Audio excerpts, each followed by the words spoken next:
Chapter 1. The Day My Son Sold My House.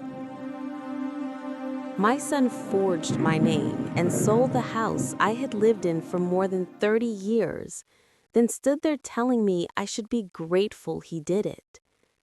The doorbell that morning wasn't my neighbor, but a real estate agent informing me I had 30 days to leave what he believed was my only home. He had no idea the signature he used was fake, and even less idea that I secretly owned another house worth far more than the one he stole.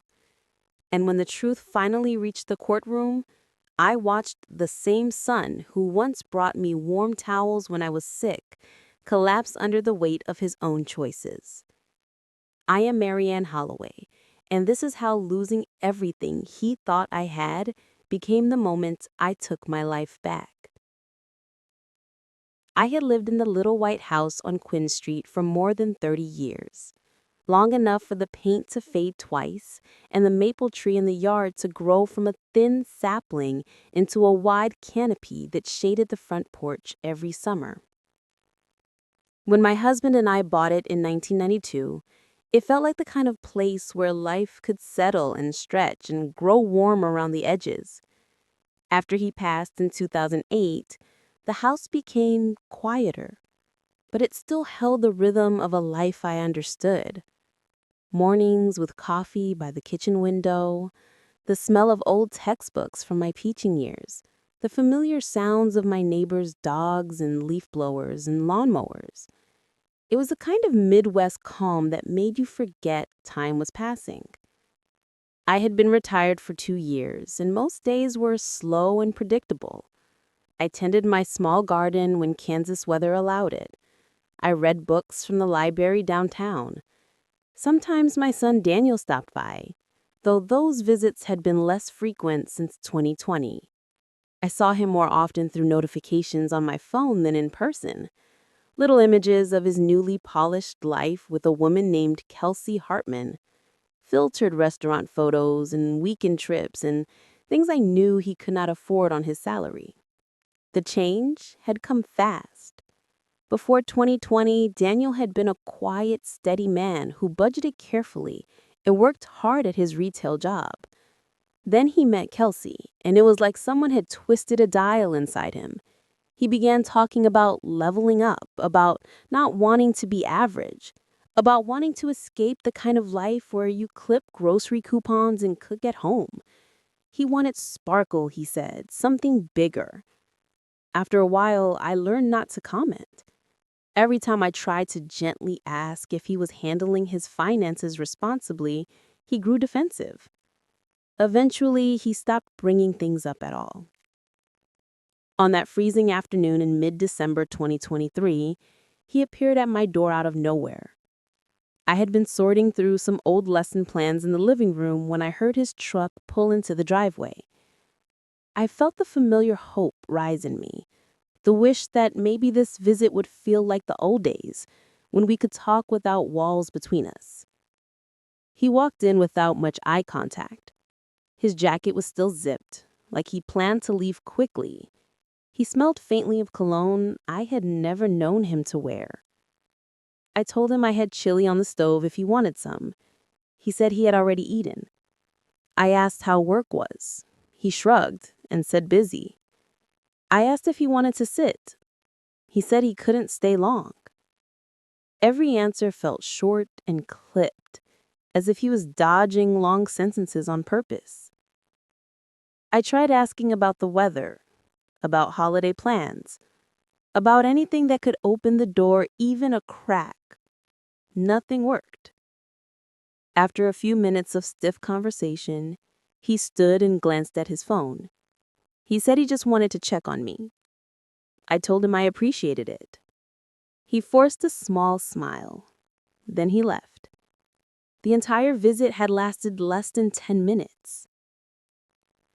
I remember standing in the doorway after he pulled out of the driveway, watching the last bit of daylight fade behind the oak trees across the street, wondering why my son felt more like a stranger every time I saw him.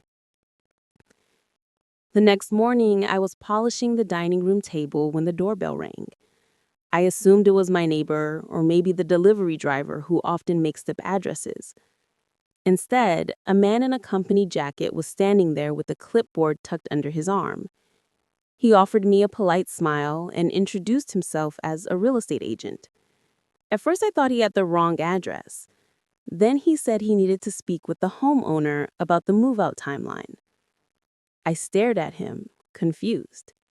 He explained that the buyers needed to confirm the 30-day vacancy period because their loan was finalizing soon. When I told him I had no idea what he was talking about, he showed me a packet of papers. At the top was my address.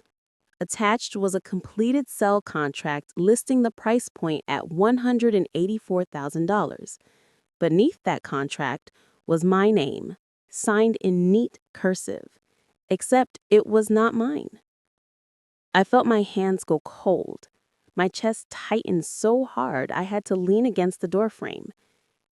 He must have seen the color drain from my face because he softened his voice and asked if everything was all right. I told him I had never seen these documents before. His eyebrows knit together in immediate worry. He apologized and said he needed to verify some things with his office. Before he walked back to his car, he added quietly that the buyers were a local couple with 2 children who were counting on the move happening quickly. That part hit me harder than it should have. The idea that some family was planning their future around a sale that should never have existed.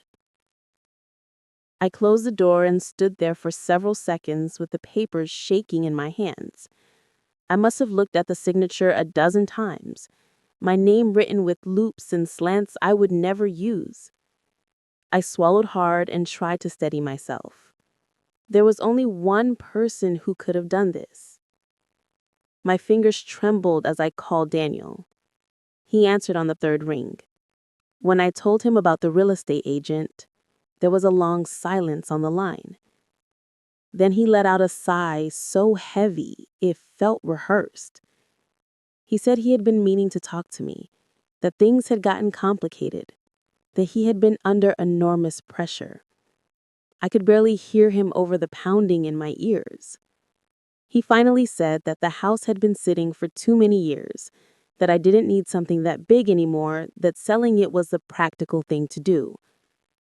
Practical for whom? I asked. He hesitated, then admitted he was in debt and that Kelsey had been dealing with financial trouble of her own. He said helping her was important for their future. He said he thought I would understand, that he needed a way out, and this was the only move that made sense.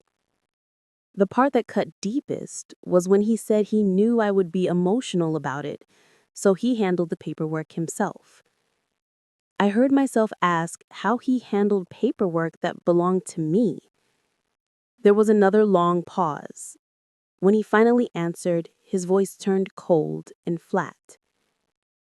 He said I didn't use the house fully anyway, and that he only did what he had to do. I hung up before I said something I would regret. My whole body was shaking.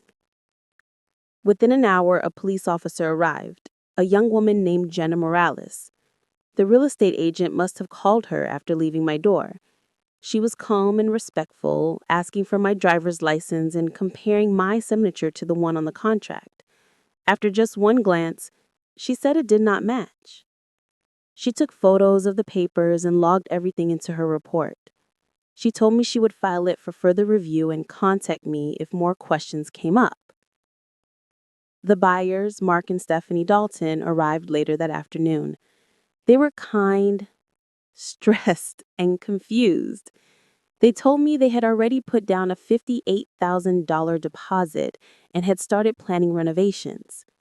Stephanie clutched the folder of their loan documents like she was afraid it might fall apart in her hands. They said they had trusted Daniel because he seemed confident and told them I was planning to move closer to the city. I apologized to them, even though none of it was my fault. After they left, the quiet in the house felt heavier than ever. I walked room to room, touching the walls, the picture frames, the old wooden banister on the stairs.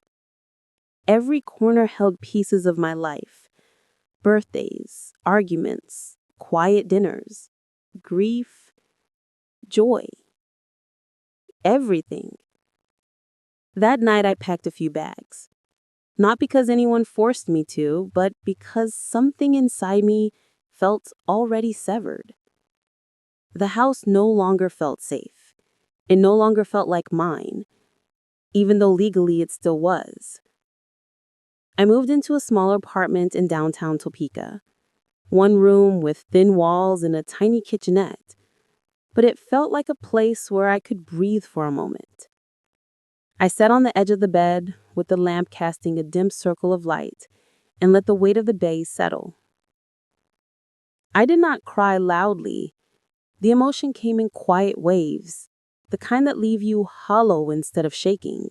I kept seeing that forged signature in my mind, the loops and strokes that pretended to be me, but carried none of me at all. I still did not know what to do next.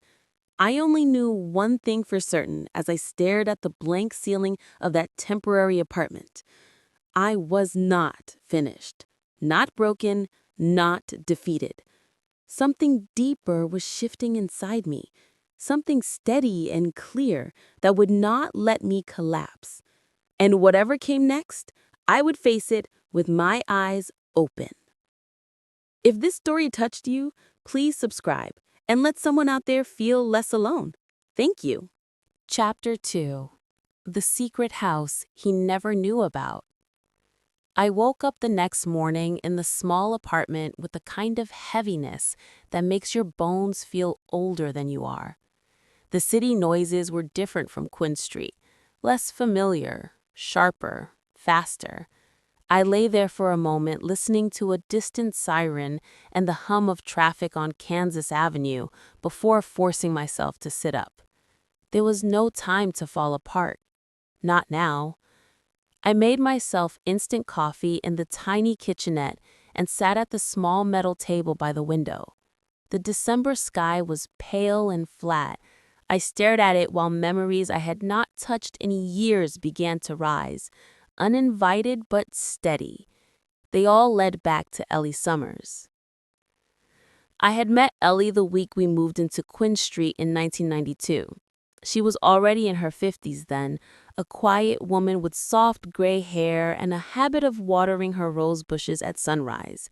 She never married, never had children, and rarely left the neighborhood. For a long time we were simply polite neighbors, but as the years went by, we discovered an unexpected companionship. She liked books about early American history, and I brought her some from my classroom. She baked banana bread, and I brought her a plate of the chicken casseroles I made too much of. We talked in passing, sometimes on the porch, sometimes over the fence. When she began slowing down around 2015, I noticed first. She forgot her trash bins on collection days. Her porch light stayed on in the afternoons. She moved with less certainty, as if the ground itself had grown uneven. One evening, she called me because she could not unscrew the lid of her medicine bottle. I walked across the lawn and helped her, and from that day on, she started leaning on me a little more. I checked on her every morning before school. On weekends, I sat with her on the porch and listened to her stories about growing up on a farm outside Lawrence, about the sisters she had lost touch with, about the man she almost married but did not. When she had flu that winter, I made her soup and sat beside her until she fell asleep. She told me once that if she had ever had a daughter, she imagined she would be someone like me. In 2018, she grew much weaker. Her steps were slow, her breath short, her eyes softer in a way that scared me. I took her to appointments, spoke with her doctors, made sure she ate. I did not do any of it thinking she would leave me something. I did it because I could not imagine turning away from someone who had become a gentle part of my life. She passed in November of that year, quietly in her sleep. The funeral was small. Afterward, I returned to my empty house and cried in the kitchen, feeling the loss settle like cold air. I thought that was the end of our story. A week later, I received a letter from a law office in Topeka with the name of an attorney I had never met, Harvey Langford. Inside, he wrote that Ellie had named me as the inheritor of her property. My hands shook as I read it. The house in Weston Park, the old craftsman-style home she had grown up in, the home she had lived in long before Quinn Street, was mine. I called Harvey, confused and overwhelmed. He spoke gently, explaining that Ellie had arranged everything herself. She had made it clear she wanted her home to go to someone she trusted. He said she had mentioned me often. I could barely speak. I remember sitting at my dining table staring at the will, stunned that someone who owed me nothing would leave me something so enormous. I decided to keep it private, not as a secret meant to hurt anyone, but as a boundary to protect myself. Daniel was stable then, working, doing fine, but I knew my son. He always had an impulsive streak. I did not want him thinking of me as an open wallet or a financial safety net. So I told only Harvey, and together we handled the paperwork quietly. He paid the property taxes, arranged small repairs, kept everything in order. There was no reason for anyone else to know. Sitting in the apartment that morning, I realized that house might be the only safe ground left to me. Later that day, I called Harvey from the small balcony where I could see the tops of the courthouse buildings. He answered immediately and asked how I was holding up. I told him the truth. I was shaken, exhausted, and unsure how to handle what Daniel had done. His tone softened and he told me to come in. Driving to his office felt surreal. The city looked different when you were no longer secure in your own home. When I walked inside, Harvey stood up from behind his desk. He looked exactly as I remembered, tall and steady, with calm blue eyes that made people take a deeper breath without thinking. I told him everything, from the fake signature to the real estate agent to the Daltons and the police report. He listened without interrupting, only nodding occasionally. When I finished, he let out a long breath and leaned back in his chair. He said that the sale was illegal, that Daniel had no authority to sign anything, and that I had every right to pursue a case. Then he paused and said there was something else. He reached for a folder and slid it toward me. He explained that Shawnee County had finalized its redevelopment plan for the Weston Park District, and that homeowners in the area would receive significant compensation if they agreed to give up their property for the project. Based on the latest figures, he estimated that Ellie's house could bring in $600,000 or even more. For a moment, I could not speak. My mind kept circling back to Daniel forging my name while I silently held a home worth much more than he could imagine. A wave of conflicting emotions washed over me, from disbelief to grief to a quiet sense of resilience. Harvey asked me if I wanted to move forward with legal action against Daniel. I told him I wasn't ready to decide. He nodded and said that he would support whatever choice I made. That evening at the apartment, I called my cousin's son, Reagan Holloway. Reagan was 30, worked in IT, and was one of the few younger relatives I trusted. When he arrived, he looked concerned as soon as he saw the state of my new place. I told him what had happened. His face tightened with anger, the kind that comes from shock mixed with betrayal. He asked if he could look through my email and financial records to see what Daniel might have accessed. I agreed, though it hurt to imagine my own child digging into my private accounts without permission. Reagan worked silently for a while, scrolling through my old messages, checking login histories, opening documents I didn't recall receiving. Finally, he pushed his chair back and told me he had found something. He said that Daniel had used an outdated password of mine from years ago, one I barely remembered, to access some of my files. He had downloaded old tax forms, scanned for property IDs, and saved copies of my signature from past documents. He showed me the timestamps. They matched the period right before Daniel signed the fake contract. My hands went cold. I asked him if it was enough proof. He said it would help. Then he said something that stayed with me. He told me that sometimes the people who know us best can hurt us most because they know where the cracks are. Not long after Reagan left, my phone lit up with a message from Daniel. The words were short and sharp. He said I was ruining his future. He said I needed to stop making this harder. He said everything could still be fixed if I cooperated. Then he ended with a line that felt like a slap. He told me not to destroy his life. I read it twice before turning off the phone. Not out of anger, but out of a sudden clarity. Daniel was drowning, and instead of reaching for a hand to pull himself up, he was dragging me under with him. The next morning, I packed a bag, got into my car, and drove toward Weston Park. I hadn't seen Ellie's house in 5 years. As I turned onto the winding street lined with old oaks and worn sidewalks, I felt something shift inside me. The house appeared at the curve, just as it always had. The porch sagged a little more, the paint was more faded, and the windows reflected the late afternoon light like quiet eyes that had waited a long time. I parked in front and sat there with the engine running for several minutes. Finally, I stepped out and walked up the front path. The porch light was dim but still worked, casting a soft glow over the weathered boards. I reached for the key Harvey had kept for me and unlocked the door. The air inside was still, carrying faint hints of wood and dust and something like memory. I stood in the entryway with my hands at my sides and felt something I had not felt since the day I first moved into Quinn Street in 1992. A sense of solid ground under my feet. A sense of choice.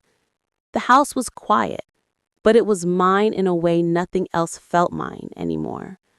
In that moment, I understood that I was no longer the woman who had been pushed out of her home. I was someone standing in a place of her own strength. I turned on a few lights and walked slowly from room to room, letting the silence settle. The house felt old and tired, but alive. And so was I. If this story touched you, please subscribe. And let's... Chapter 3. Watching my son self-destruct.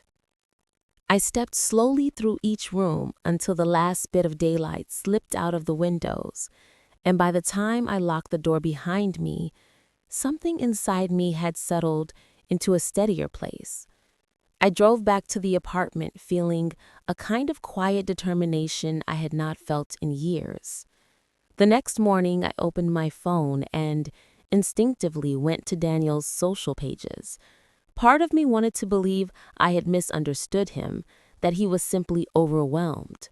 But what stared back at me felt like another world. He had posted pictures from a rooftop lounge in Kansas City with expensive cocktails, a sports car that he did not own but was posing next to like it was his, and designer clothes I knew he had never bought when he was living within his means. The comments were filled with new friends cheering him on, people I had never seen before, all posting about leveling up and living big. It looked flashy and carefree at first glance, but the longer I looked, the more I noticed the cracks. Someone tagged a luxury rental company that specialized in leased cars for weekend use. Another post showed him at a restaurant I knew cost more than his weekly paycheck. Every detail screamed borrowed money and borrowed confidence. I put the phone down. My stomach twisted with a feeling I could not name. It was not anger exactly. It was more like dread mixed with heartbreak, the kind you get when you watch someone you love walk into a storm with no umbrella. I decided to do something I had been avoiding. I drove to the Topeka Social Assistance Center and asked to speak with someone about elder financial safety. They called for a woman named Linda Cho. She was in her late 30s, warm eyes, steady voice, and she welcomed me into her small office with a sincerity that made me want to cry. I told her everything. The house, the forged signature, the deposit the Daltons had lost, the messages from Daniel. She listened carefully, leaning forward with gentle attention. When I finished, she sat back and told me I was not alone, that cases like mine were more common than people thought, especially when a parent had a vulnerable period and a child felt entitled or desperate. She explained what protections I had, how I could protect my accounts, how to legally set boundaries, even with family. She helped me file for additional account safeguards, something I had not even realized existed. She also gave me a printed list titled Personal Boundary Practices and encouraged me to read it every morning until things stopped feeling chaotic. Before I left, she asked how I was sleeping. I told her the truth. Not well. She said that healing from betrayal, especially by someone you raised, can feel like grieving a person who was still alive. Her words stayed with me long after I walked out into the cold wind. A few days later, the Daltons sent an official notice through Harvey. They were filing a civil claim for damages, $45,000. The number made me sit down on the edge of my bed because I knew Daniel could never afford that. He had barely been managing before. Now he was drowning in debt from every direction. Harvey called later that evening to go over the documents.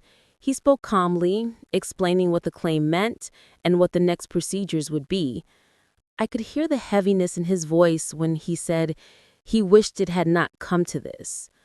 I wished that too.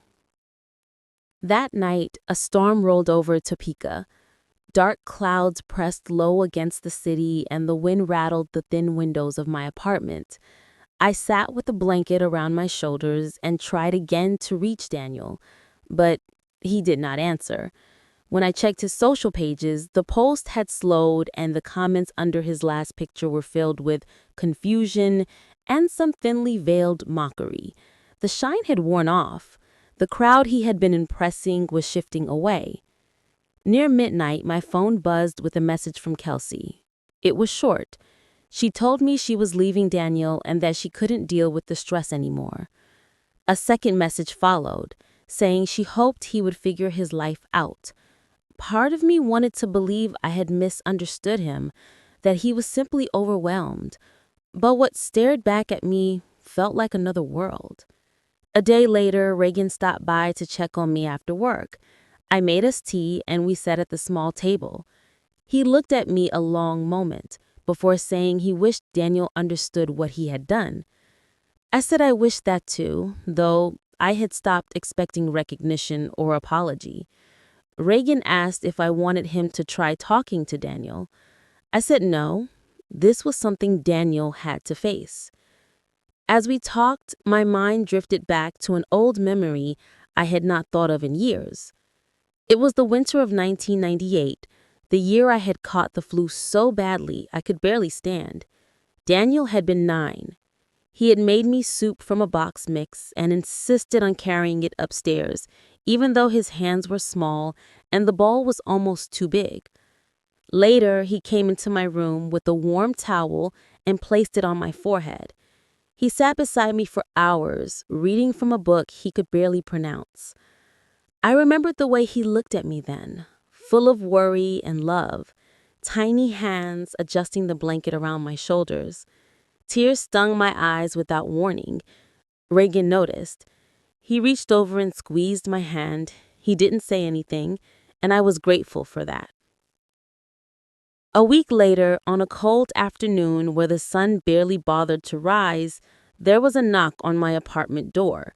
I froze because there was a certain heaviness in that knock, a rhythm I recognized before I even opened it. Daniel was standing there. His face was pale, eyes tired, hair uncombed. He looked thin, like the weeks had carved something out of him. For a moment, neither of us spoke. He stepped inside without asking. He looked around the apartment and frowned. He asked why I was living in a place like this, as if he hadn't been the reason I had nowhere else to go. I told him it was temporary. He said it didn't look like somewhere I belonged. His voice held that old edge, the one that always came when he was about to ask for something. He sat down on the only chair without waiting for me to offer. He told me the Daltons had filed a lawsuit. He told me he couldn't pay what they were asking. He told me I could fix this if I wanted to. When I didn't respond right away, his tone sharpened. He told me I needed to sign a statement confirming that I had his permission to sell the house. He said it was the only way for him to survive this. I stood near the counter, hands resting against the cool surface, and tried to steady myself. He looked up at me with agitation building in his voice. He said I was making everything harder. He said I was letting him fall apart. I asked him calmly why he thought I should sign something that was a lie. He said I needed to help him, that I was his mother, and this is what mothers did. His leg trembled with a nervous energy. His eyes flickered with a kind of desperation that was painful to see. I told him softly that the house he sold had never been his to sell. His expression froze. For a second, he looked like he might argue, but then something in him faltered. He stood up fast, the chair scraping the floor. He muttered that I knew I wouldn't understand. He said I was choosing strangers over my own son. When he reached the door, I walked a few steps toward him. I wanted to believe there was still something between us that could be repaired. I wanted to believe he might say he was sorry. He did not. He pulled the door open and stepped into the dim hallway. Before he left, he looked at me one last time. His anger flickered with something else. Fear. Real fear. As though he was just now realizing the magnitude of what he had done. Then he walked away. I stood in the doorway until his footsteps faded down the stairs. The apartment felt cold again, and for a long moment, I didn't move. Everything inside me hurt, but there was something else too. A steady pulse of clarity. I closed the door gently and leaned my forehead against it. The silence pressed around me, but this time it didn't feel empty. It felt like the moment before a storm breaks. If this story touched you, please subscribe and let someone out there feel less alone. Thank you. Chapter 4. The Courtroom Reckoning. I woke before sunrise the morning of the hearing, long before my alarm, long before the city stirred. I sat at the edge of the bed in the dim light from the street lamp outside, listening to the soft hum of traffic and the faint knocking of heat pipes in the walls. My hands felt cold, even under the blanket. It was the kind of cold that sat in your chest more than your skin. I dressed slowly, choosing a simple dark sweater and the same black slacks I used to wear on parent-teacher conference nights. I wanted to look composed, even if I did not feel that way. When I looked in the mirror, I barely recognized the expression on my own face. It was not anger. It was not fear. It was a kind of quiet grief mixed with resolve, as if I had become someone who understood that life goes on, even when the ground has shifted. Harvey picked me up outside the apartment. He stepped out of the car and greeted me with a small nod, the kind that carried reassurance without forcing optimism. He asked if I was ready. I told him no, but that I was going anyway. He smiled at that and opened the passenger door for me. We drove through the cold, early morning toward the Shawnee County Civil Court building. The sky was pale, almost white. The air sharp, like it had been scraped clean overnight. As we approached the courthouse, I saw clusters of people gathered on the steps, some holding folders, some dressed in suits, some looking exhausted like they had been fighting their own battles long before dawn. Inside, the hallways smelled faintly of coffee and paper. The courtroom where our case would be heard already had people seated. Harvey guided me to a spot near the front. As I sat down, my breath caught in my throat. Daniel was on the opposite side of the room, with an attorney I had never seen before. He looked thinner, more worn, his hair uncombed, his face tight with worry. His eyes flicked toward me, then away quickly, as if looking at me hurt him. The Daltons sat together a few seats behind him. Stephanie clutched a folder in her lap, her knuckles white. Mark's hand rested gently on her back, steadying her. Their quiet distress settled over the room like a weight. When the bailiff called our case, everyone rose. Judge Raymond Blake walked in, a man in his early 60s with a serious expression and the kind of presence that made the room fall into complete silence.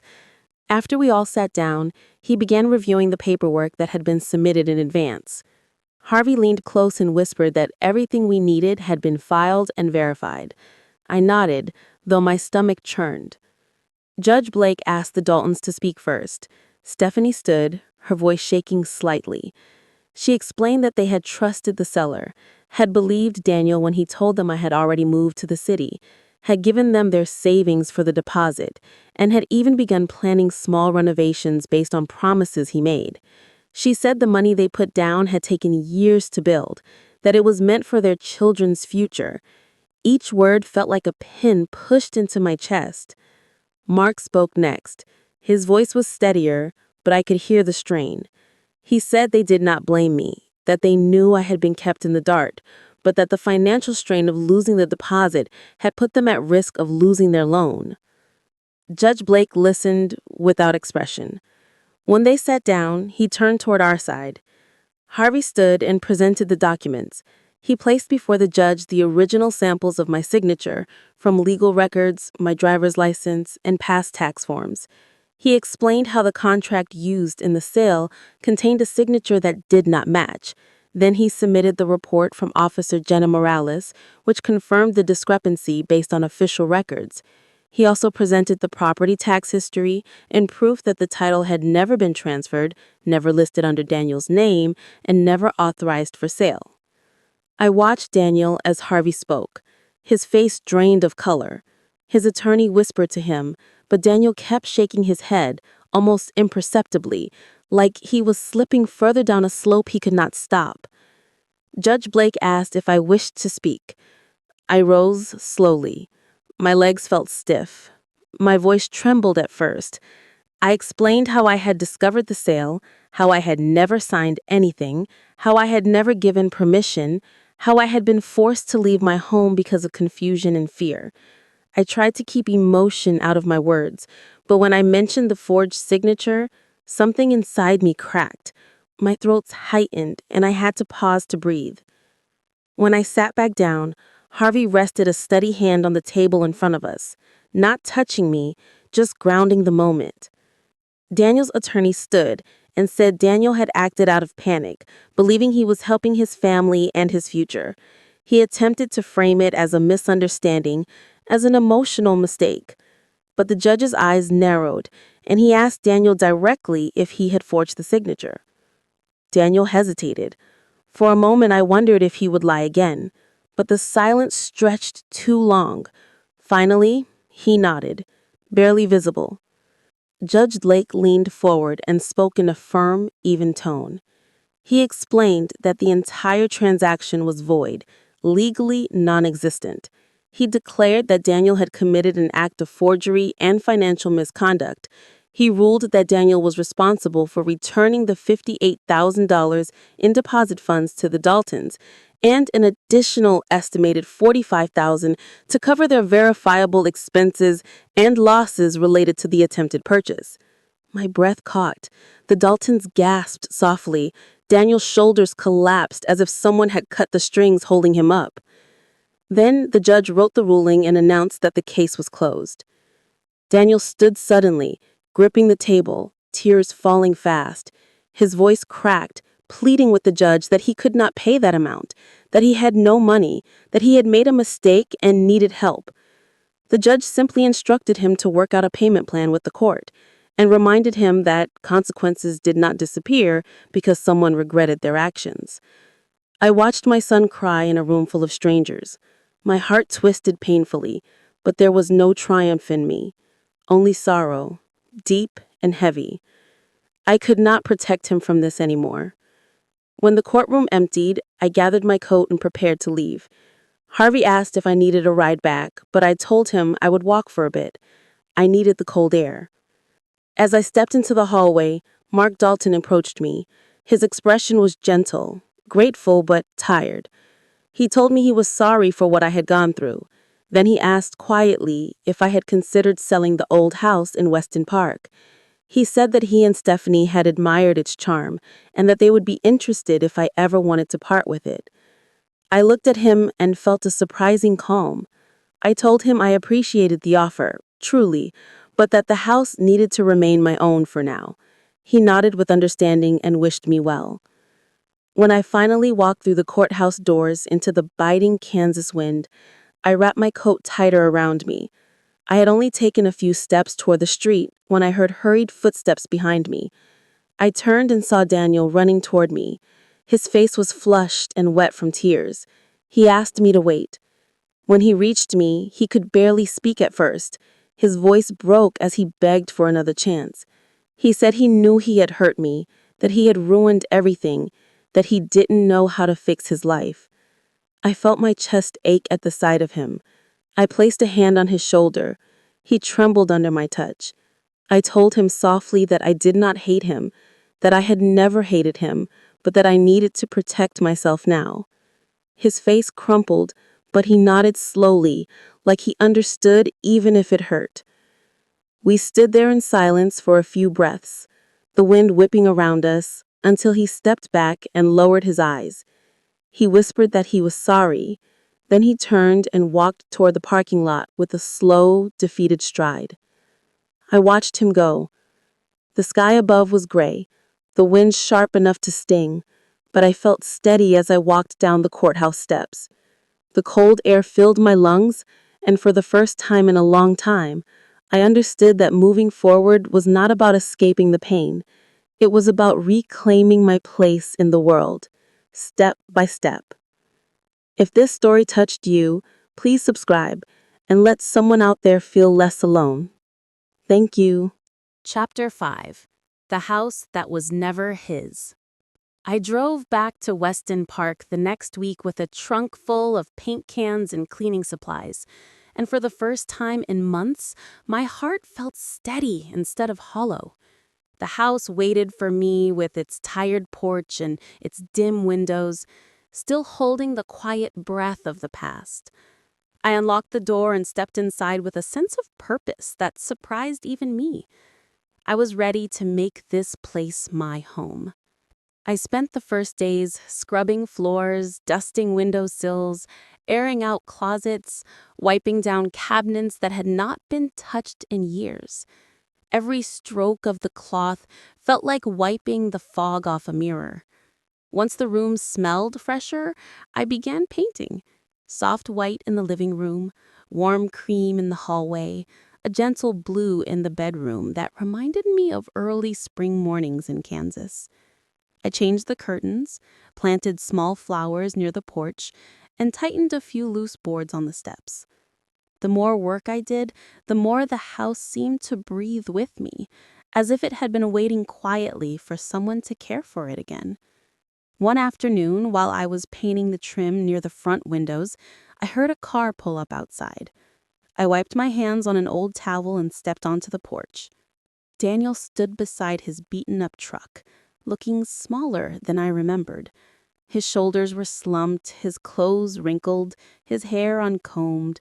His face carried a tiredness that went deeper than lack of sleep. He walked toward me slowly, almost cautiously.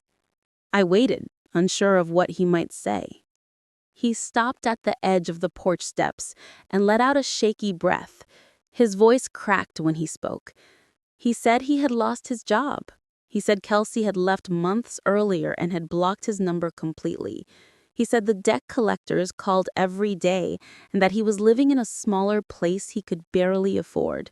He told me he knew everything that happened was his fault, and that he had let something in him twist out of shape until he did not recognize himself anymore. I listened without interrupting. His eyes were shiny with the kind of regret that sounded real, not rehearsed. He told me he was trying to make payments on what he owed the Daltons, but that it would take him years. He said he was ashamed of how he had treated me, and that he had not expected me to ever speak to him again. His voice shook as he admitted he had been scared to come here. I told him he had hurt me more deeply than he could ever understand, and that the wound had changed things inside me. He nodded as if he already knew. I told him that I still loved him, but that love was not the same as blind forgiveness. I told him I could not let anyone decide my life or my security anymore, including him. I said he would always be my son, but that my boundaries were not up for negotiation. Daniel looked at the house behind me. His eyes traveled over the new paint, the trimmed edges, the flowers near the steps. He asked quietly if this was where I planned to stay. I told him yes. He stared at the house for a long moment.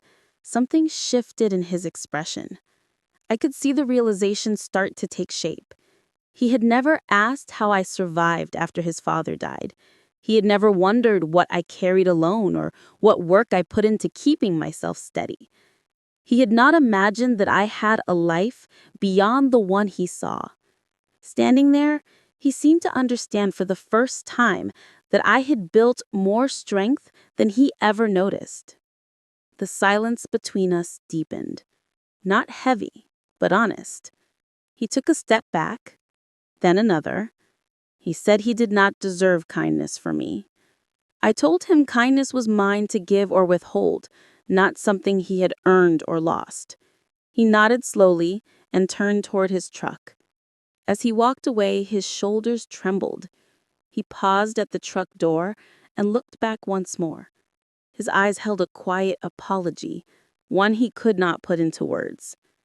I let him go without calling after him. Some moments need stillness, not answers. A few days later, Reagan visited. He carried 2 boxes of gadgets and smiled as he walked inside. He told me he wanted to help set up a security system and a few smart home devices to make things easier. He installed cameras near the door, a new thermostat, and lights that could be controlled from my phone. As he worked, he chatted about his week, about his friends and projects, and the new coffee shop downtown. The house felt warmer with him there, steady and capable. When he finished, he gave me a small lesson on how to use everything. I thanked him, and he told me softly that I was not alone, no matter what had happened. After he left, I made myself tea and sat on the porch. The sun was setting behind the trees, painting the sky in deep colors. I watched the light soften against the worn edges of the house and felt something inside settle in a way that it hadn't settled in years. I thought about everything: the betrayal, the grief, the fear, the storm of emotions that had nearly broken me. And I thought about how I had survived, not by fighting louder, not by matching anyone's anger, but by choosing to stand in my own quiet strength. Forgiveness had not come easily, but I felt it beginning. Not forgiveness for what had been done, but forgiveness that allowed me to move forward without carrying a weight that was not mine to bear anymore. I understood then that real healing was not about getting even. It was about protecting myself, choosing independence, and letting the consequences of others return to them without my interference. My revenge was not dramatic or cruel. It was simply choosing to live with dignity and peace, no longer shaped by someone else's mistakes.